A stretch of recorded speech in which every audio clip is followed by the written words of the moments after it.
بكم إلى النشرة الاقتصادية.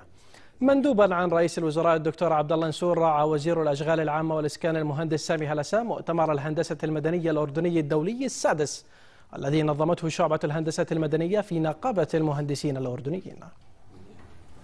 مواكبة للتطورات والمستجدات العلمية والمهنية في قطاع الهندسة المدنية وتبادل الخبرات في البناء والإنشاء وإطلاع المهندسين الأردنيين عليها، نظم هذا المؤتمر.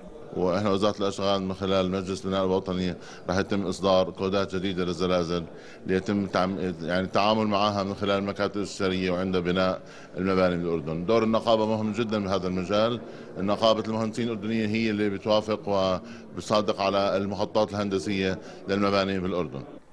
ويناقش المؤتمرون عددا من أوراق العمل في مجال الإنشاءات وتقييم وإعادة تأهيل المنشآت والهندسة الجيوتقنية والإنشاءات الخضراء والموارد المائية والمنشآت الهيدروليكية والزلازل.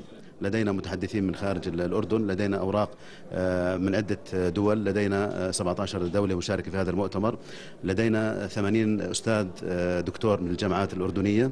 بتناول المؤتمر مواضيع مهمة بالنسبة للهندسة المدنية، وقمنا بطرح عطاء لدليل الإشراف الهندسي، وهذا هو الأول من نوعه في الأردن، وأيضا دليل المباني المتصدعة والتي تتعرض للكوارث وكيف نقيمها. وتعد نسبة المهندسين إلى السكان في الأردن من أعلى النسب في العالم، حيث تبلغ 1:70، بينما النسبة عالميا 1:180. ويبلغ عدد المهندسين المدنيين الأردنيين المسجلين في شعبة الهندسة المدنية في نقابة المهندسين الأردنيين 33,000 مهندس ومهندسة. إناس الكايد، التلفزيون الأردني.